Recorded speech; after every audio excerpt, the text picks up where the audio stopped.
Hello friends, मैं मुकेश कुमार वर्मा आप सभी का अपने यूट्यूब चैनल में स्वागत करता हूं। मैं अच्छा हूं तो आशा करता आप लोग भी अच्छे होंगे। तो हम लोग जो हैं अपनी वीडियो में बात कर चुके थे।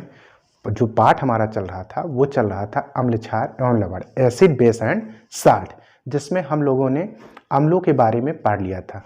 अम्ल की परिभाषा हम लोगों ने पढ़ा था। अम्ल के जो आर्हीनियस के अनुसार परिभाषा थी उसके बारे में हम लोगों ने बात कर लिया था। ब्रांस्टन-लारी संकल्पना के बारे में हम लोगों ने बात कर लिया था। फिर अम्ल की क्षारकता के बारे में हमने बात किया था और बात इसी सिलसिले में बढ़ते हुए अम्ल की क्षारकता के आधार पर प्रकार, फिर उसके बाद प्रबलता या सांद्रता के आधार पर उसके प्रकार की बात हो गई थी, भौतिक गुणों की बात हो गई थी, रासायनिक गुण की बात हो गई थी और जो हमारे उपयोग थे उनकी बात हो चुकी थी। अगर जो लोग ये वीडियो नहीं देखे इसके पहले वाला तो प्लेलिस्ट में जाके देखें और उस वीडियो को पहले गहन अध्ययन कर लें।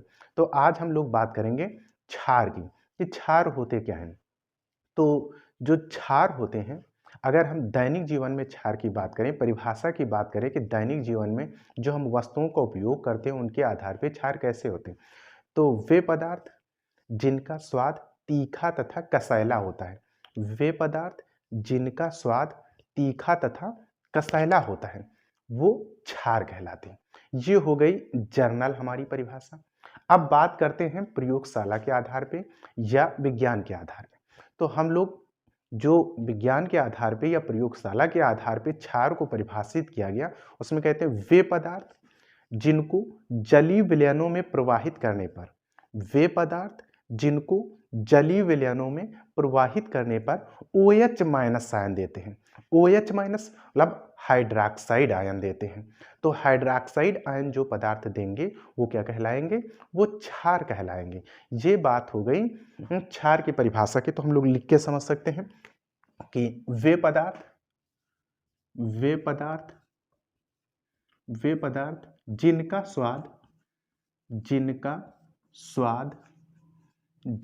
स्वाद तीखा तथा कसैला होता है, तीखा तथा कसैला होता है, कसैला होता है और जलीय विलयनों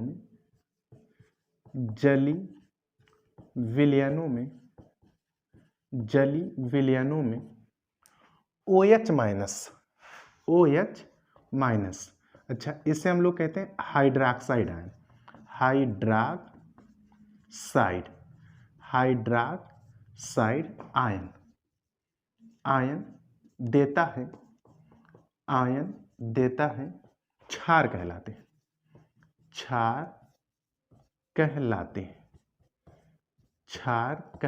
हैं। ये हो गई परिभाषा क्षार की। वे पदार्थ जिनको जलीय विलयनों में प्रवाहित करने पर OH माइनस आयन विभाजित हो जाते हैं या OH माइनस आयन देते हैं क्षार कहलाते हैं। जैसे या उदाहरण में हम लोग ले सकते हैं, जैसे कि अगर बात करें तो जैसे में हमारा हो गया NaOH। अब NaOH है, NaOH सोडियम हाइड्रॉक्साइड, इसे कास्टिक सोडा के नाम से भी जानते हैं। इसका जो साधारण नाम है वो है कास्टिक सोडा और इसे सोडियम हाइड्रॉक्साइड, Na का तात्पर्य है सोडियम, OH का तात्पर्य है हाइड्रॉक्साइड आयन, तो सोडियम हाइड्रॉक्साइड। अब जब इसको जलीय विलयन में प्रवाहित किया गया तो ये बदल गया Na प्लस और प्लस OH माइनस आयन।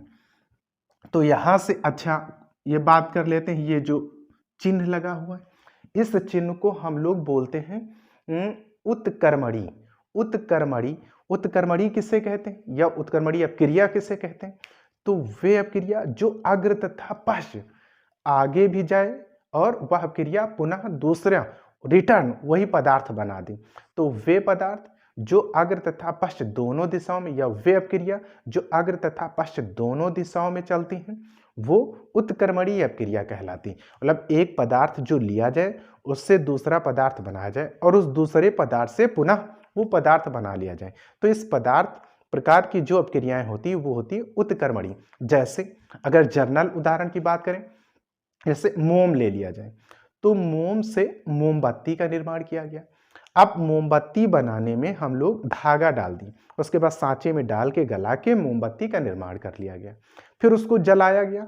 तो अगर लो क्वालिटी का मोम है तो हमारा गल के फिर से मोम क्या हो जाएगा, एकत्रित हो जाएगा, फिर उसको गलाएं, फिर बाती डाल दिया जाए, फिर से हम लोग प्रयोग कर सकते हैं। तो जो ये अब क्रिया हुई वो कैसी हो गई, उत्क्रमणी, अग्र दिशा में भी चलती और पश्चिम दिशा में चलती। जो एक दिशा में चलने के उपरांत पूर्ण हो जाए उसे अनुत्क्रमणी, तो उसे तीर के द्वारा प्रदर्शित किया जाता। तो ये Na+OH मतलब सोडियम हाइड्रोक्साइड आयनों में Na+OH Na+OH माइनस में जाएगा, पुनः यह संयुक्त होकर क्या बनाएगा, NaOH बनाएगा। तो यहाँ परिभाषा क्या थी कि जो जलीय विलयनों में, वे पदार्थ जो जलीय विलयनों में OH माइनस आयन देते हैं क्या कहलाते। अब ये हमारा क्षार नहीं है, क्षार हमारा कौन सा, क्षार है NaOH, मतलब वे पदार्थ जो क्या करें, जलीय विलयनों में OH माइनस आयन देते। ऐसा नहीं है दिमाग में लोगों के आ रहा हो कि OH माइनस तो क्षार नहीं है, OH माइनस क्षार नहीं, जो जलीय विलयन में OH माइनस आयन देता है वो क्या कहलाता, क्षार कहलाता। अच्छा, दूसरा उदाहरण हम लोग देख सकते हैं, KOH हमारा हो गया पोटेशियम हाइड्रोक्साइड। अब ये बदल जाएगा किसमें, K++OH माइनस में बदल जाएगा। इसी प्रकार से अमोनियम हाइड्रोक्साइड बोल सकते हैं NH4OH, ये किस में बदल जाएगा, NH4OH बदल जाएगा अमोनियम आयन में और प्लस हाइड्रोक्साइड आयन। इसी प्रकार से हम लोग कह सकते हैं CaOH का होल ट्वाइस। CaOH का होल ट्वाइस का तात्पर्य है कैल्शियम हाइड्रोक्साइड, जैसे बुझा हुआ चूना बोलते हैं, बुझा हुआ चूना। अब बुझा हुआ चूना तो ये Ca, अब इसके अणुओं की संख्या 2, परमाणुओं की संख्या 2, OH जो है संपूर्ण कितने हैं 2, तो इस पे आवेश कितने 2, OH कितने हैं 2 है, लेकिन आयन कैल्शियम कितना है 1 है, इसलिए इस पर आवेश कितना 1। तो OH पे आवेश ऋणात्मक और कैल्शियम पर आवेश धनात्मक आपका हो जाएगा। तो Ca+++2OH माइनस आपका हो गया। इस प्रकार से हम लोग क्षार को परिभाषित कर सकते हैं। ये बात हो गई क्षारों की, किसकी बात हो गई, क्षार। अब हम बात करेंगे कि भाई जब हम लोगों ने अम्लों के बारे में पढ़ा था तो अम्ल की क्षारकता की बात किए थे, अब हम लोग क्षार की अम्लता की बात करेंगे या क्षार की अम्लता के आधार पर क्षार के प्रकारों की बात करेंगे। तो अगली हेडिंग हम लोग डाल लेते हैं क्षार की अम्लता। क्षार की अम्लता, क्षार की अम्लता। तो हम लोगों ने बात किया था कि जब अम्लों की क्षारीयता की बात की गई थी तो उसमें बात हुई थी कि अम्ल के एक अणु में उपस्थित हाइड्रोजन परमाणुओं के प्रतिस्थापी हाइड्रोजन परमाणुओं की संख्या। तो उसी प्रकार से क्षार की जो अम्लता होगी वो क्षार के एक अणु में उपस्थित OH- हाइड्रोक्साइड आयन, प्रतिस्थापी हाइड्रोक्साइड आयनों की संख्या क्षार की अम्लता कहलाती। बात स्पष्ट हो गई। तो इसको हम लिख सकते हैं कि क्षार की एक अणु में उपस्थित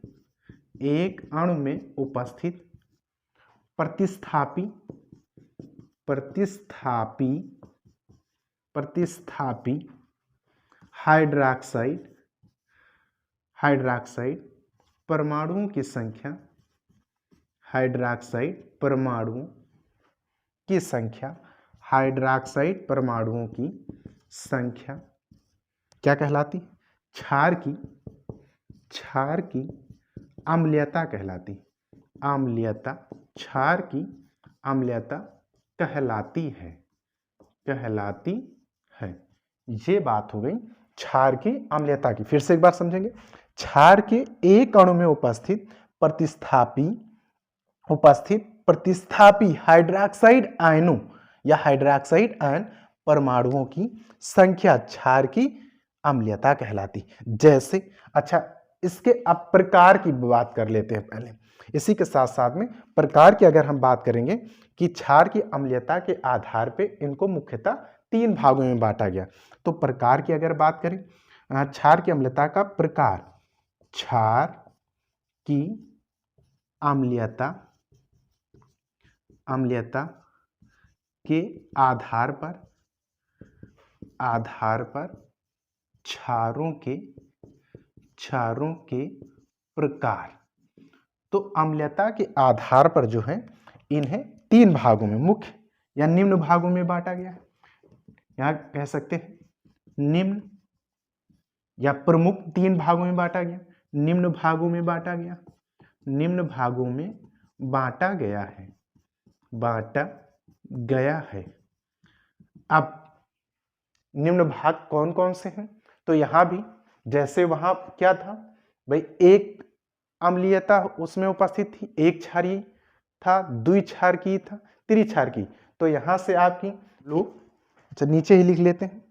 तो अम्लीयता के आधार पे, क्षार की अम्लीयता के आधार पर क्षारों के प्रकार, तो इसको हम निम्न भागों में बांट दिया। तो पहली यहाँ हेडिंग डाल सकते हैं, नाम उसी प्रकार से अम्लीय न लिख के क्षारीय ही लिखेंगे। एक क्षारीय, एक क्षार की या एक अम्लीय, ऐसा भी कह सकते हैं। तो एक क्षार की। नंबर 2 द्विक्षार की,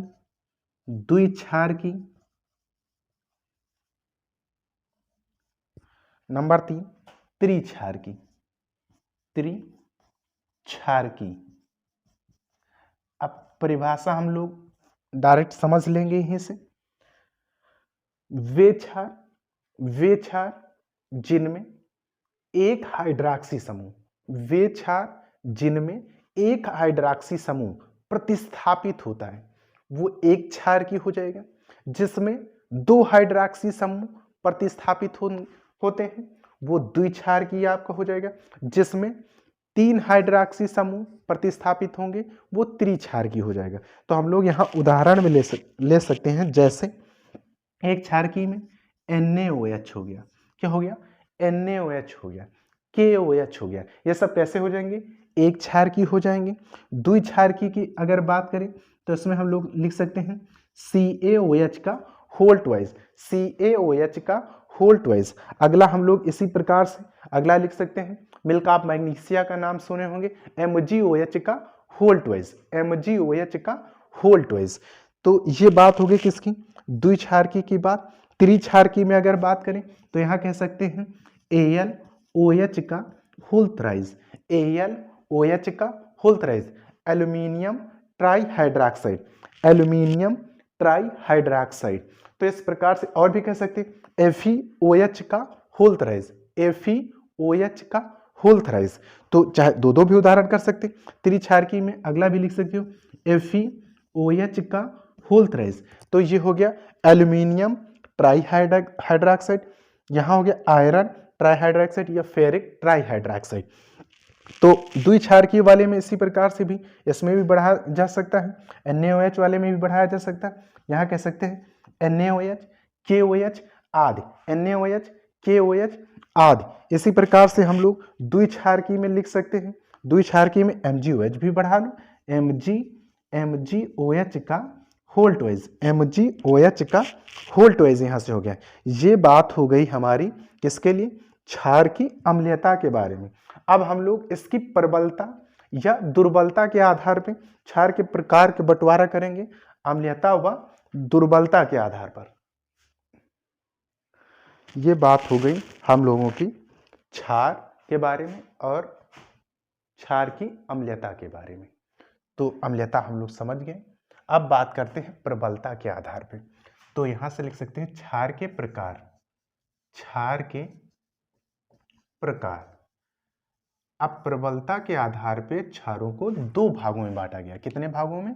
2 प्रकार के होते हैं, 2 प्रकार के होते हैं, 2 प्रकार के होते हैं। आइडिया हो गया होगा सभी लोगों को।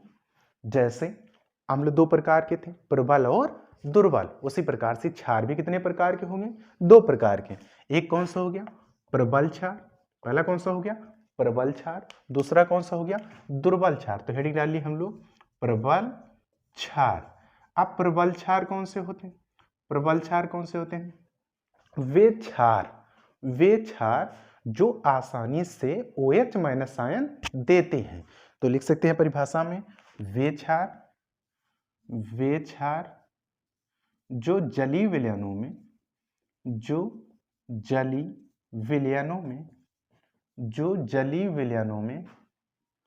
विलयनों में आसानी से OH माइनस आयन देते हैं प्रबल क्षार कहलाते हैं। प्रबल क्षार कहलाते हैं। जैसे में हम लोग यहाँ लिख सकते हैं NaOH प्रबल क्षार हो गया, KOH कैसा हो गया, प्रबल क्षार हो गया। तो ये सारे कैसे हो गए, प्रबल क्षार। मतलब जो जलीय विलयनों में आसानी से घुल जाएं या आसानी से OH माइनस आयन दे दें, वो प्रबल क्षार कहलाते हैं। एकदम स्पष्ट हो गई बात भाई, समझ में आ रही है बात? यस लिखें कमेंट में। और भी अंत में एक प्रश्न पूछा जाएगा, उस प्रश्न को आपको कमेंट बॉक्स में आंसर देना है, ठीक है? तो ध्यान से देखते रहेंगे। ये बात हो गई प्रबल क्षार की। अब दूसरा सेकेंड टाइप, जो सेकेंड है हमारा दुर्बल क्षार। तो दुर्बल क्षार क्या होते हैं? दुर्बल क्षार अब दुर्बल क्षार को मन में आपके विचार आ गया होगा, परिभाषा बन गई होगी कि वे क्षार जो जलीय विलयनों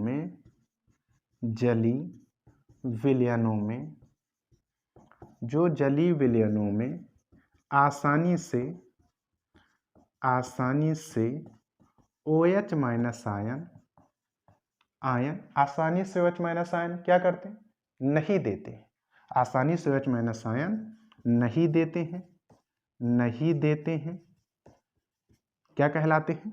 दुर्बल क्षार कहलाते हैं। दुर्बल क्षार कहलाते हैं। जैसे में हम यहाँ लिख सकते हैं अमोनियम हाइड्रॉक्साइड। ये कैसा क्षार है? दुर्बल क्षार। एकदम इंपॉर्टेंट फैक्ट है, इंपॉर्टेंट पॉइंट है। बोर्ड परीक्षा में कई बार ये प्रश्न पूछे गए हैं, बहुविकल्पी में भी पूछा जाता है। तो एकदम इसको नोट्स बना भी लेंगे अच्छे से, क्योंकि ऐसे ही प्रश्न आपके 60 टाइप के क्वेश्चनों में उपस्थित रहते हैं जो पूरा अंक दिलाते हैं। इसलिए ध्यान से देखना, अमोनियम हाइड्रॉक्साइड हो गया और CaOH का होल ट्वाइस आध, ये हो गया बुझा हुआ चूना, इसे बोलते हैं कैल्शियम हाइड्रॉक्साइड। तो अमोनियम हाइड्रॉक्साइड, कैल्शियम हाइड्रॉक्साइड कैसे हो गए? ये आपके दुर्बल क्षार हो गए। और ये सोडियम हाइड्रॉक्साइड, पोटेशियम हाइड्रॉक्साइड कैसा हो गया? प्रबल क्षार। तो ये बात हो गई क्षारों की, जो है प्रबलता या दुर्बलता के आधार पर इनके प्रकारों की बात कर लिया गया। अब हम लोग बात किसकी करेंगे?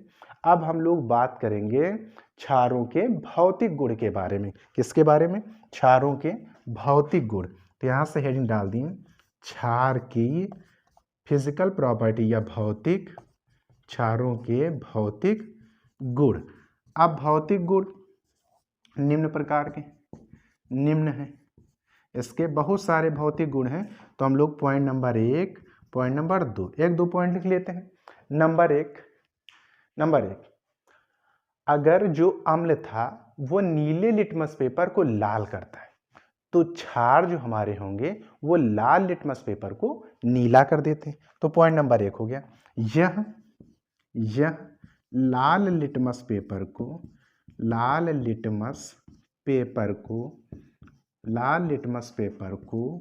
क्या करते हैं? नीला कर देते हैं। लाल लिटमस पेपर को नीला कर देते हैं। एक पॉइंट हो गया, भौतिक गुण हमारा हो गया। दूसरा, स्वाद भी इनका कैसा होता है? तो अगर स्वाद की बात यहीं कर दें तो स्वाद कैसा होता? तीखा तथा कसैला होता है। ये भी बात सबको पता है। फिर पॉइंट नंबर 3, ये भी जल में क्या है? विलेय है। जल में विलेय है। भाई क्षार भी हमारे क्या होते हैं? जल में विलय होते हैं। अम्ल भी हमारे क्या थे, जल में विलय थे। तो ये बात आपको याद रखना है कि क्षार भी जल में विलय है और अम्ल भी हमारे क्या है, जल में विलय है। तो ये बात हो गई भौतिक गुण की। अब हम लोग बात करेंगे किसके, रासायनिक गुण की। किसकी बात करेंगे, क्षारों के रासायनिक गुण, क्षारों के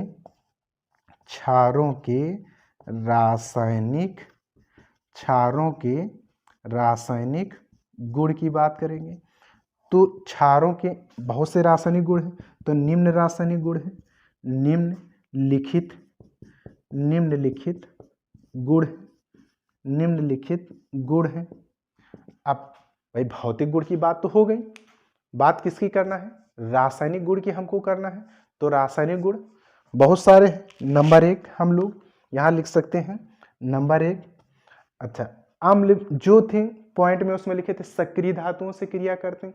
तो यहाँ पर दूसरा पॉइंट लिखे थे कि क्षारों के साथ क्रिया, तो एक पॉइंट तो वहीं से निकल के आ गया कि जो हमारे क्षार हैं वो अम्लों के साथ क्रिया प्रदर्शित करेंगे। ये स्पष्ट हो गया बात। तो हम लिख सकते हैं अम्लों के साथ क्रिया, अम्लों के साथ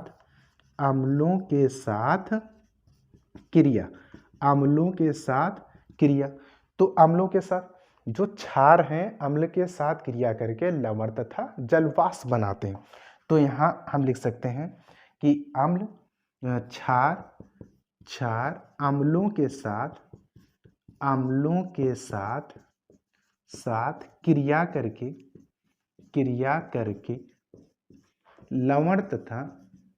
लवण तथा जलवाष्प बनाते हैं। ये बात स्पष्ट हो गई, सबको ये बात समझ में आ गई होगी। अगर उदाहरण की बात करें, जैसे की बात करें, अभिक्रिया की बात करें, तो हम लोग लिख सकते हैं HCl की अभिक्रिया करा दिया जाए क्षार के साथ, यह अम्ल हो गया, ये क्षार हमारा हो गया। जब इसके साथ क्रिया किया तो क्या बना दिया, NaCl लवण बना दिया और क्या बना दिया, जल बना दिया, H2O। एक अभिक्रिया हमारी हो गई।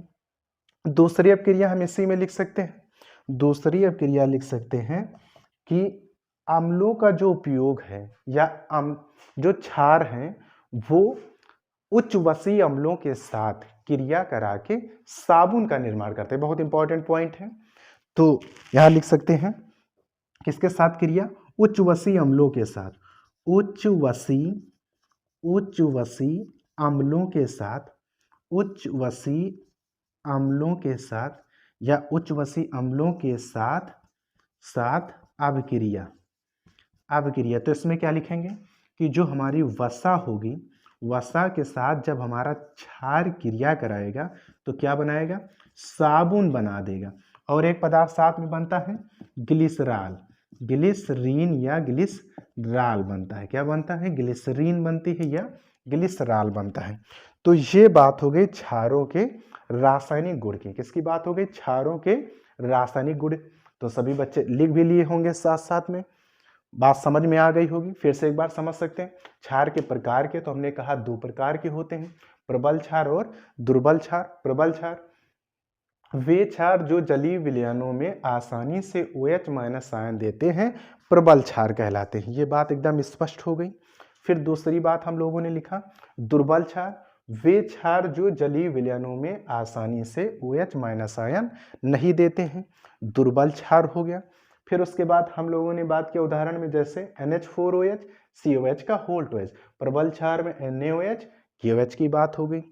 फिर अगली बात किया गया क्षार के भौतिक गुण के बारे में। तो जो क्षारों के भौतिक गुण थे वो हम लोगों ने यहाँ से बात कर लिया कि क्षार के जो हमारे भौतिक गुण हैं, बात कर लिया गया कि निम्न है। नंबर 1, यह जल या लाल लिटमस पेपर को नीला कर देता है। क्षार क्या करता है, लाल लिटमस पेपर को नीला कर देता है। फिर पॉइंट नंबर 2, स्वाद कैसा होता है, तीखा तथा कसैला होता है, तीखा तथा कसैला होता है। फिर जल में विलेय है, अच्छा ये विलेय जल में है तो इसका चिकना हो जाता है, जल को कैसा बना देता है, चिकना कर देता है। फिर क्षारों के रासायनिक गुण की बात किया गया, निम्नलिखित रासायनिक गुण है। नंबर 1, अम्लों के साथ क्रिया, तो अम्लों के साथ क्रिया करके क्या बनाया, लवण का निर्माण करते हैं, जलवाष्प बनाते हैं।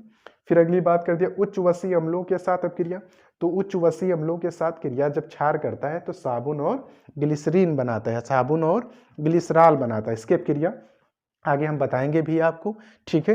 तो ये बात हो गई किसकी, ये बात हो गई क्षारों के रासायनिक गुण की। अब हम लोग इसी समय यही देख सकते हैं कि क्षारों के उपयोग की अगर बात कर लिया जाए कि क्षारों के उपयोग, क्षारों के उपयोग, उपयोग, तो क्षार के उपयोग कहाँ कहाँ हम लोग करते हैं, तो क्षार के निम्नलिखित उपयोग हैं। नंबर 1 अभी लिखा गया, क्या करने में, क्षार का जो उपयोग है वो किसमें किया गया, साबुन बनाने में किया गया। किसके उपयोग में किया गया, साबुन उपयोग में, साबुन बनाने में, बनाने में। फिर नंबर 2 की बात, यहाँ लवण बनाने में भी इसका उपयोग किया जा रहा है, लवण बनाने में, बनाने में, लवण बनाने में। फिर अगली बात हम यही कर सकते हैं प्रयोगशाला में अभिकर्मक के रूप में, प्रयोगशाला में, प्रयोगशाला में अभिकर्मक के रूप में, अभिकर्मक, अभिकर्मक के रूप में, प्रयोगशाला में अभिकर्मक के रूप में। ये बात हो गई किसके लिए, क्षारों के लिए बात हो गई। तो हम मानते हैं, हम समझ चुके हैं कि अम्ल क्या होते हैं, क्षार क्या होते हैं, अम्लों के गुणों के बारे में, क्षारों के गुणों के बारे में। अब हम लोग इसी के नेक्स्ट क्रम में बात करेंगे किसके, लवण के बारे में, कि साल्ट क्या होते हैं। तो लवण बार बार लिखा जा रहा है, अम्लों की भी रासायनिक गुण में हमने बात किया, क्षारों के भी रासायनिक गुण में हमने बात किया कि अम्ल क्षार के साथ क्रिया करके लवण बनाते हैं। एकदम आसान सी परिभाषा याद हो गई होगी कि अम्ल क्षार के साथ क्रिया करके लवण बनाते हैं। अच्छा, जो इसकी रासायनिक अपक्रिया है वह कभी कभी पूछी जाती है किसमें, उदासीनीकरण अपक्रिया के रूप में। याद रखें भाई, किस अपक्रिया के रूप में, उदासीनीकरण अपक्रिया के रूप में पूछा जाता। तो उदासीनीकरण अपक्रिया है क्या, अम्ल क्षार के साथ क्रिया करके लवण तथा जलवाष्प बनाने की जो क्रिया है वह अपक्रिया उदासीनीकरण अपक्रिया कहलाती है। तो ये बात समझ में आ गई होगी। तो हम लोग अभी नेक्स्ट क्रम में इसको लिख भी लेंगे कि उदासीनीकरण अपक्रिया किसे कहते हैं, तो अम्ल क्षार के साथ अपक्रिया करके लवण तथा जलवाष्प बनाते हैं, यह अपक्रिया उदासीनीकरण अपक्रिया कहलाती है। तो ये बात हो गई किसकी, उदासीनीकरण अपक्रिया की बात हो गई। तो लवण की भी बात हो गई। अब हम लोग उसके नेक्स्ट क्रम में बात करेंगे लवण के प्रकार के बारे में। तो जो लवण के प्रकार हैं, मुख्य जो लवण के टाइप्स हैं, साल्ट्स के जो टाइप्स हैं वो 6 प्रकार के होते हैं। नंबर 1 आपका सामान्य लवण, जर्नल साल्ट जो होता है वो कैसे, वो प्रबल अम्लों के साथ प्रबल क्षारों के क्रिया के द्वारा जो साल्ट बनाए जाते हैं वो आपके प्रबल अम्ल कहलाते हैं। वो आपके जो है सामान्य लवण कहलाते हैं। फिर आपका आता है अम्लीय लवण, फिर इसके बाद हम लोग पढ़ेंगे क्षारीय लवण, फिर बात करेंगे द्वित लवण की, फिर बात करेंगे मिश्रित लवण की, फिर बात किया जाएगा संकर या जटिल लवण के बारे में, जिससे हम लोग उपसार संयोजन यौगिक बोलते हैं। आने वाले समय में नेक्स्ट क्रम में हम लोगों को जब 11-12 में पहुंचेंगे तो वहां पर जो उपसार संयोजी लवण होगा वो एक टॉपिक ही बन जाएगा, एक पार्ट ही बन जाएगा, कोऑर्डिनेट कंपाउंड, कोऑर्डिनेट कंपाउंड या उपसार संयोजन यौगिक। तो हम लोग फिर इसके आगे क्रम में देखते हैं लवण की परिभाषा के बारे में। तो लिख लेते हैं लवण की परिभाषा। तो बात कर लेते हैं लवण की, भाई परिभाषा लिख लेते हैं हम लोग पहले। लवण यहाँ पर डाल लिया गया, हेडिंग हम लोगों ने डाल लिया लवण या साल्ट, साल्ट्स। तो अभी परिभाषा हमने बताया आपको कि अम्ल क्षार के साथ क्रिया करके अम्ल, अम्ल या अम्लों की अपक्रिया क्षार के साथ कराने पर लवण प्राप्त होता। अम्लों की क्रिया, अम्लों की क्रिया, की क्रिया क्षारों के साथ कराने पर, क्षारों के साथ कराने पर, के साथ कराने पर, कराने पर लवण प्राप्त होता है, लवण प्राप्त होता है, प्राप्त होता है, लवण प्राप्त होता है। अथवा हम इसी परिभाषा को ऐसा भी लिख सकते हैं कि अम्ल की अपक्रिया क्षार के साथ कराने पर अम्ल की अपक्रिया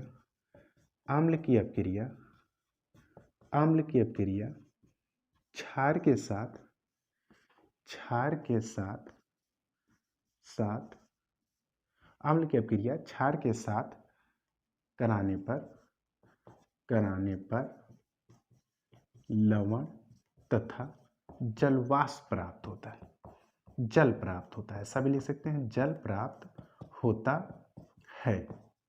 अच्छा, कुछ विद्यार्थी इसी अपक्रिया को एकदम सिंपल परिभाषा में लिख सकते हैं। क्या लिख सकते हैं? अम्ल की अपक्रिया किसके साथ? क्षार के साथ कराने पर क्या प्राप्त हो जाएगा? लवण प्राप्त हो जाएगा, और साथ में क्या बन जाएगा? जल बन जाएगा। क्या बन जाएगा? जल बन जाएगा।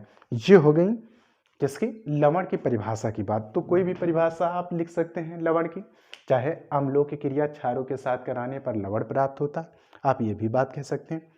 कह सकते हैं अम्ल क्षार के साथ क्रिया करके लवण तथा जलवाष्प बनाता है। ये भी कह सकते हैं अम्ल क्षार, अम्ल लिया गया प्लस क्षार लिया गया, क्या बन गया? लवण बन गया और जल बन गया। इसकी जो क्रिया है, यही जो क्रिया है, ये सब क्रिया को हम लोग और भी क्या नाम दे देते हैं?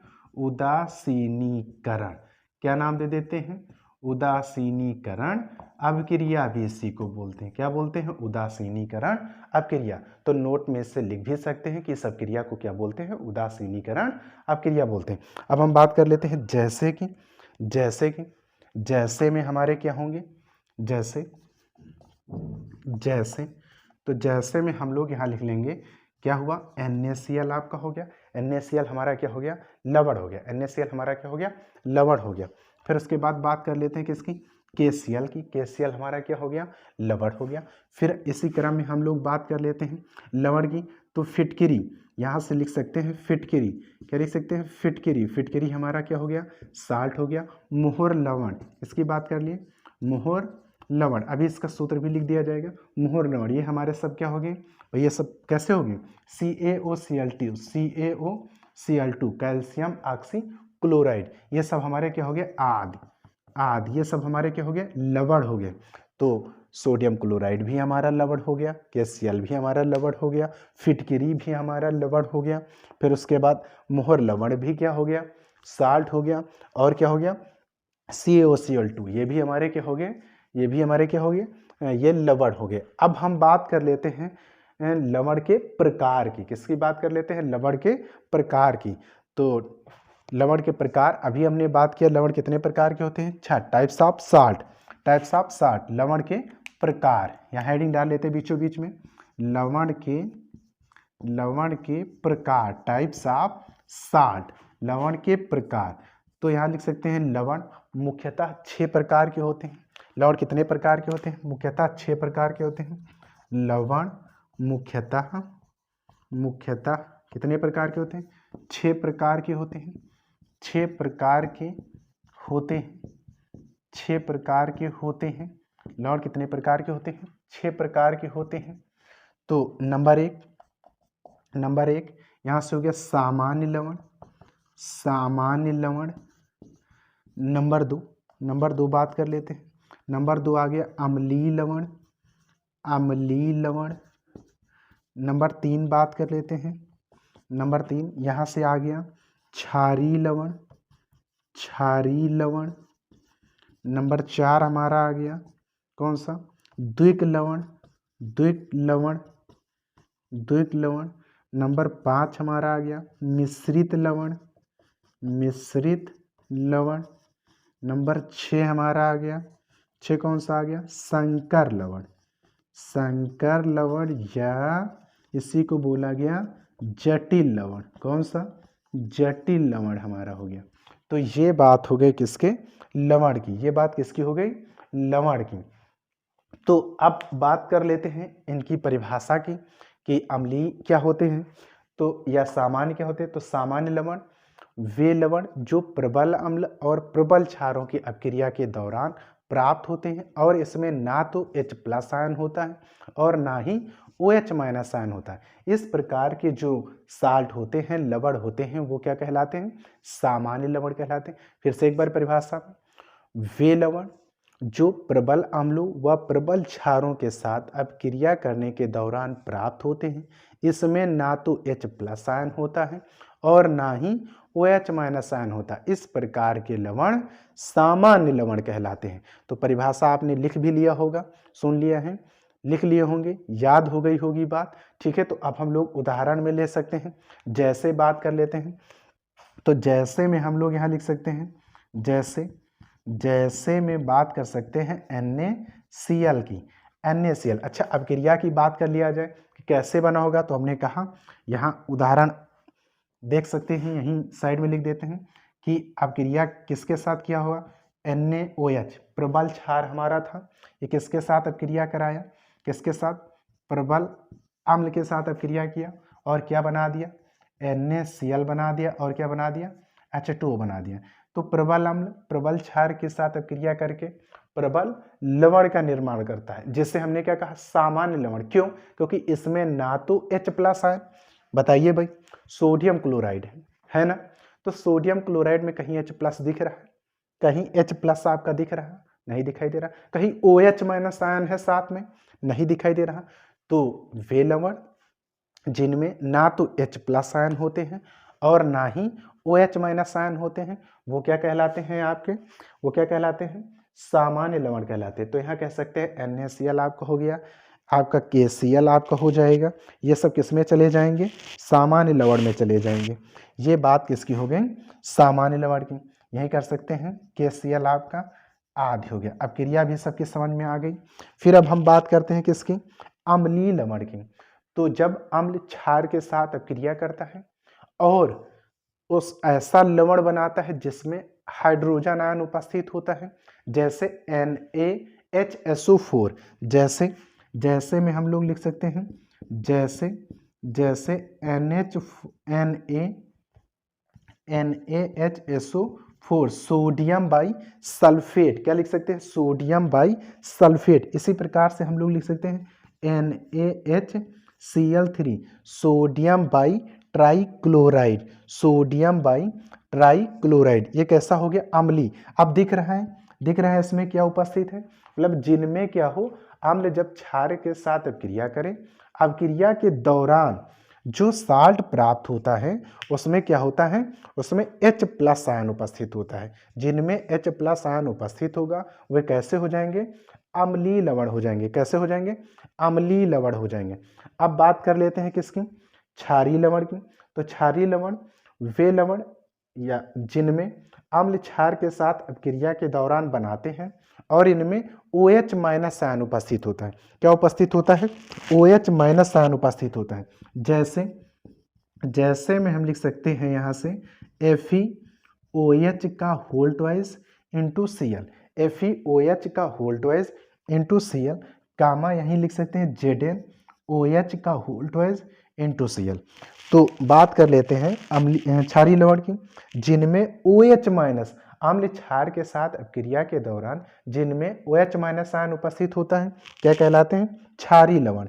यहाँ से FeOH का होल ट्वाइस Cl आपका हो गया, यहाँ हो गया ZnOH का होल ट्वाइस Cl, ये हमारे कैसे हो गए, क्षारीय लवण हो गए। अब अगली परिभाषा आ गई द्विक लवण। किसकी परिभाषा आ गई, द्विक लवण।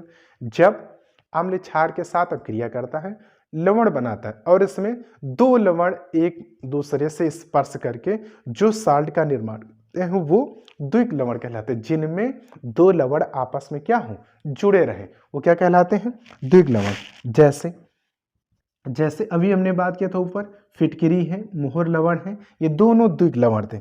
तो सूत्र क्या हो जाएगा, K2SO4 इंटू Al2SO4 का होल थ्राइस इंटू 24H2O।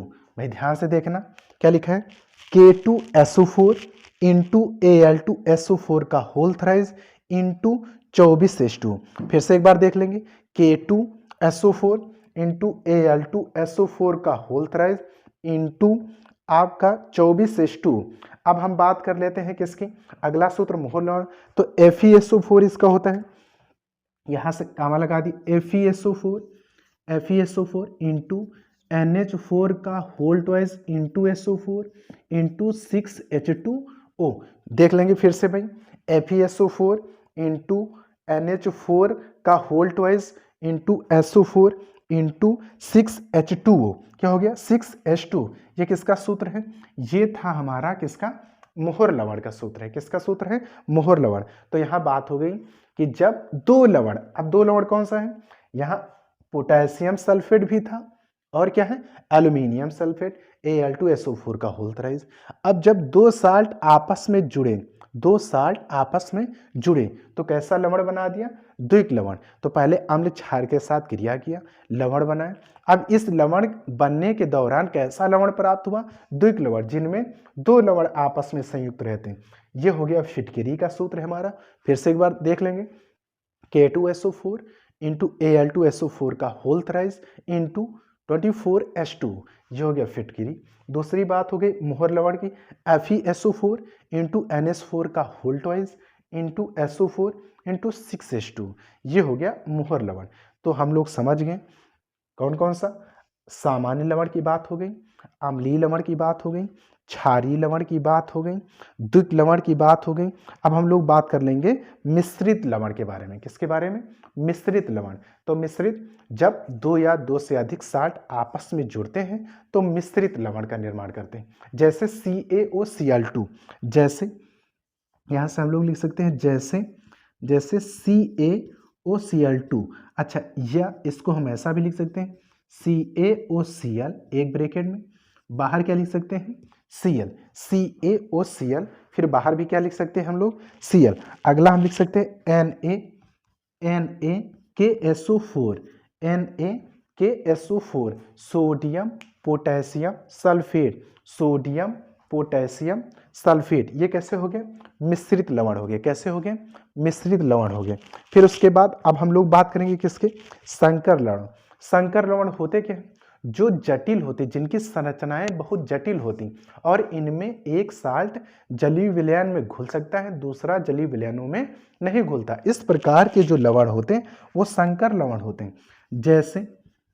जैसे यहां से बात कर सकते हैं K4FeCN6, ये मंडल के अंदर रहता है। K4FeCN, पोटेशियम हेक्सासाइनोफायरेट, इसका नाम है पोटेशियम हेक्सासाइनोफायरेट। इसी प्रकार से और इसे बढ़ा सकते हैं हम यहाँ से लिख सकते हैं K2, या कह सकते हैं एक छोटा सा नाम लिख लेते हैं NiCO का होल 4, NiCO का whole 4, nickel tetra carbonyl, nickel tetra carbonyl. और भी इसी में बढ़ा सकते हैं, बहुत सारे उपसहसंयोजी यौगिक हैं। तो इनमें हम बात कर सकते हैं कि जो उपसहसंयोजी मंडल में एक तो जलीय विलयन आयन इनको घोला जाए तो एक भाग तो जलीय विलयन में घुलेगा, दूसरा भाग क्या होगा? जलीय विलयन में नहीं घुलेगा। तो इस प्रकार के जो लवण होते हैं वो कैसे होते हैं? संकर लवण या जटिल लवण होते हैं। क्या होते हैं? संकर लवण या जटिल लवण होते हैं।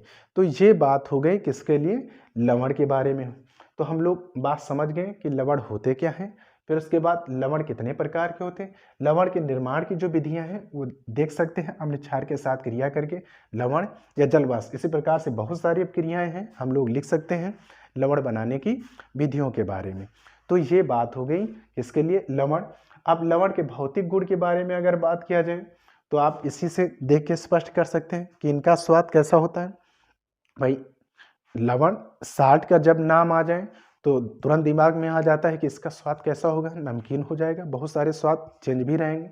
फिर उसके बाद इसमें अवस्था की बात किया जाए तो क्रिस्टलीय भी होता है और आपका पिसा हुआ भी होता है, लिक्विड फॉर्म में भी प्रयोगशाला में उपस्थित रहते हैं। ये हो गया साल्ट के भौतिक गुण के बारे में। फिर उसके बाद अगर बात करते हैं इनके रासायनिक गुण के बारे में तो बहुत सारी क्रियाएं प्रदर्शित करते हैं, जिनको हम नेक्स्ट चरण में आगे अपना आपको स्पष्ट करेंगे कि जो यौगिक हैं उनका निर्माण कैसे किया जाता है तथा वो भौतिक व उनकी रासायनिक गुण किस प्रकार से स्पष्ट होते हैं। तो एक एक करके हम उनको आगे नेक्स्ट चरण में पढ़ेंगे। उसके बाद बात कर लेते हैं इनके उपयोग की। तो बहुत सारे उपयोग हैं, खाने में भी इनका उपयोग किया जाता है, प्रयोगशाला में भी इनका उपयोग किया जाता है, शल्य चिकित्सा में भी इनका उपयोग किया जाता है, अनेक प्रकार की औषधियों के निर्माण में भी इनका उपयोग किया जाता है। ये बात हो गई लवण की। अब हम लोग जो लवण हैं उनके बारे में पढ़ने से पहले बात करेंगे पीएच के मान के बारे में। किसके बारे में बात किया जाएगा? पीएच के मान के बारे में। तो हम लोग इस पीएच के जो मान हैं इसमें बहुत सारी परिभाषाएं भी हैं, बहुत सारे पीएच के मान से संबंधित जो आपका भाई सोरेनसन ने 1919 में इसकी खोज किया, तो पीएच स्केल के बारे में भी उन्होंने बताया, उसके बारे में भी बात करेंगे। तो इसकी चर्चा हम लोग करेंगे नेक्स्ट वीडियो में, ठीक है। ओके, धन्यवाद। चैनल को लाइक करें, सब्सक्राइब करें। और एक प्रश्न हमारा था, हमने कहा था कि अंत में एक प्रश्न पूछा जाएगा जिसका उत्तर आप लोगों को देना है। तो एक नाम हमने बोला था, एक हमारे पास क्षार होता है जिसका उपयोग हम लोग किसके लिए करते हैं? पेट की अम्लता को दूर करने के लिए करते हैं। तो कमेंट बॉक्स में आप उसका उत्तर दें कि वह कौन सा क्षार है जिसका उपयोग पेट की अम्लता को दूर करने में किया जाता है, जिसका हमने नाम भी लिया था, ठीक है। तो कमेंट बॉक्स में आप कमेंट करें। Okay, thank you.